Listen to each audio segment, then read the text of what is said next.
SSC 27 ব্যাচের কমার্সিয়ানরা যদি আগামী 6 মাসে তোমাদের ফুল সিলেবাস কমপ্লিট করতে চাও এবং অন্যদের থেকে এগিয়ে থাকতে চাও তাহলে ভিডিওটি না টেনে শুরু থেকে শেষ পর্যন্ত দেখবে।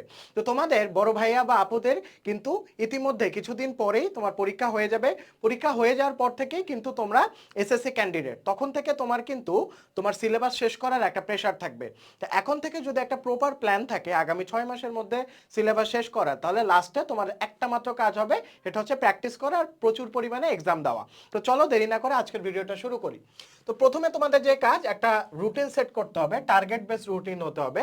আমাদের ম্যাক্সিমাম স্টুডেন্টের একটা কাজ হচ্ছে রুটিন তৈরি করে, কিন্তু রুটিনের মধ্যে দুনিয়ার অপ্রয়োজনীয় জিনিস বলে, যেমন আমি 6টা থেকে 8টা পর্যন্ত উঠে প্রার্থনা করব, প্লাস আমি হচ্ছে মুখ ধুবো, তারপর হচ্ছে এই কয়টার সময় আমি হাঁটতে বেরোবো, এই কয়টার সময় আমি হচ্ছে খেলাধুলা করব, এই কয়টার সময় আমি স্কুলে যাব, টিফিনের সময় টিফিন খাবো। এইসব দুনিয়ার অপ্রয়োজনীয় জিনিস দিয়ে তোমার রুটিন ভরে রাখে। তোমার টার্গেট বেস রুটিন বলতে আমি বোঝাচ্ছি যে প্রতিদিন তুমি কি পড়াশোনা করবা, কতটুকু পড়াশোনা করবা, সেই অনুযায়ী একটা রুটিন বানাবা। যেমন আজকে ধরো শনিবার বা রবিবার, হ্যাঁ আজকে ধরো শনিবার রবিবার, তো রবিবারে আমার কাজ কি? আচ্ছা, আমার স্কুল থাকবে 8টা থেকে 4টা পর্যন্ত। হ্যাঁ, তো স্কুল টাইমটা লিখে ফেলবা, তো 8টা থেকে 4টা পর্যন্ত আমার স্কুল থাকবে। তারপর হচ্ছে আমার প্রাইভেট আছে 5টা থেকে 6টা পর্যন্ত। তো প্রতিদিনের অ্যাক্টিভিটি লিখে ফেলবা। লিখে ফেলে তুমি দেখবা যে সেলফ স্টাডির জন্য তুমি কতটুকু সময় পাও। সেলফ স্টাডির জন্য যদি তুমি 3 ঘন্টা সময় পাও রাতে, বা 4 ঘন্টা সময় পাও, ওই 4 ঘন্টা তুমি কি করবা? ওই 4 ঘন্টার মধ্যে তোমার প্রতিদিন গ্রুপ সাবজেক্ট রাখবা, প্লাস জেনারেল সাবজেক্ট রাখবা। 4 ঘন্টার মধ্যে গ্রুপ সাবজেক্ট 2 ঘন্টা, জেনারেল সাবজেক্ট 2 ঘন্টার, বাকিটা তোমার স্কুল, তারপর হচ্ছে তোমার প্রাইভেট পড়া, সবকিছু তোমার ওই বাকি সময়ের মধ্যে শেষ করবা। এবং নিজের পড়াশোনার জন্য, একান্তে নিজের পড়াশোনার জন্য আলাদা যেন 4 থেকে 5 ঘন্টা সময় থাকে। ওই 4 থেকে 5 ঘন্টার মধ্যে 2 ঘন্টা গ্রুপ সাবজেক্ট এবং 2 ঘন্টা তুমি জেনারেল সাবজেক্ট পড়বা। তো এইভাবে প্রতিদিন একটা টার্গেট থাকবে যে আজকে আমি অ্যাকাউন্টিং পড়বো, আজকে আমি ফাইন্যান্স পড়বো, আজকে আমি ইংলিশ পড়বো, আজকে আমি ম্যাথ পড়বো। তো এইভাবে প্রতিদিন একটা তোমার টার্গেট বেস রুটিন হতে হবে। ওই রুটিন না যে আমি কখন প্রার্থনা করব, কখন আমি তোমার ইফতার করব, কখন সেহরি খাবো, এইসব জিনিস রুটিনে লিখে লাভ নাই। রুটিনে লিখতে হবে কাজের জিনিস, অর্থাৎ প্রতিদিন তুমি কি পড়াশোনা করবে, কতটুকু পড়াশোনা করবে, কখন পড়াশোনা করবে। বোঝা গেল? তারপর হচ্ছে নিয়মিত অবশ্যই 6 ঘন্টা পড়াশোনা করবে।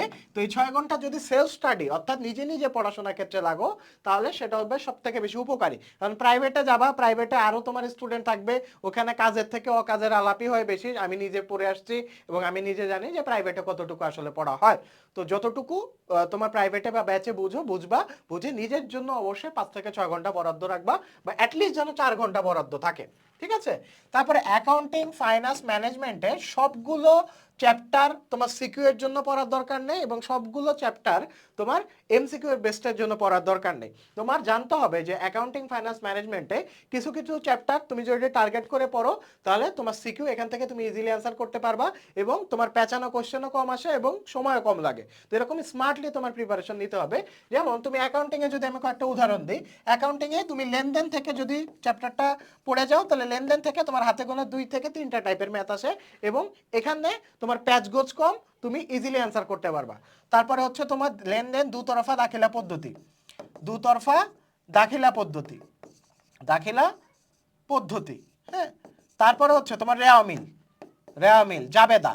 এই চ্যাপ্টারগুলো একদম সোজা, সময় কম লাগে, এবং এখান থেকে তোমার ফুল মার্কস পাওয়া পসিবল। তো এরকম স্ট্র্যাটেজিক্যালি পড়বা যে কোনখান থেকে আমি সিকিউ অ্যান্সার করব এবং কোনখানে আমি জাস্ট এমসিকিউর জন্য পড়ে যাব। যেমন অ্যাকাউন্টিং এর চ্যাপ্টার 10 আর 12, অ্যাকাউন্টিং এর চ্যাপ্টার 10 আর 12, এই যে দুইটা চ্যাপ্টার তুমি জাস্ট এমসিকিউর জন্য পড়ে যেতে পারো।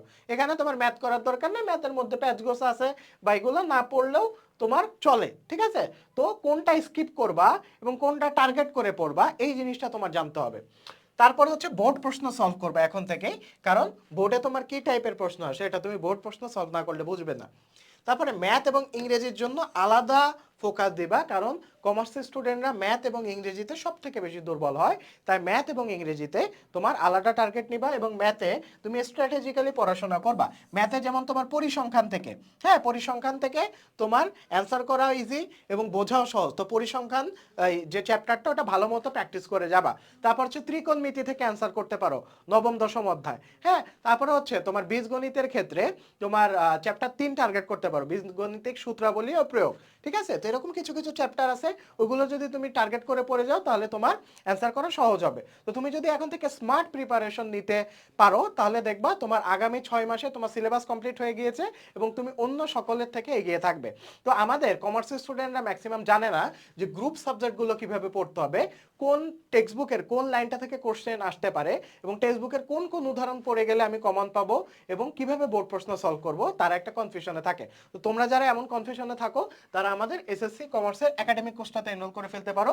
তো এই কোর্সটাতে আমরা কি করেছি, আমরা টেক্সট বুক সম্পূর্ণটা পড়িয়েছি, পড়িয়ে দাগিয়ে দাগিয়ে পড়িয়েছি, অর্থাৎ কোন কোন লাইনটা দাগিয়ে পড়তে হবে এটা তোমরা আমাদের ক্লাস দেখলেই বুঝতে পারবে। ঠিক আছে, তো টেক্সট বুক কমপ্লিট করার পর আমরা উদাহরণও কমপ্লিট করিয়েছি, প্লাস হচ্ছে তোমার বোর্ড প্রশ্ন সলভ করা আছে, একটা বোর্ড প্রশ্ন আমরা সলভ করিয়ে দিয়েছি এবং একটা থাকবে তোমাদের এইচডব্লিউর জন্য।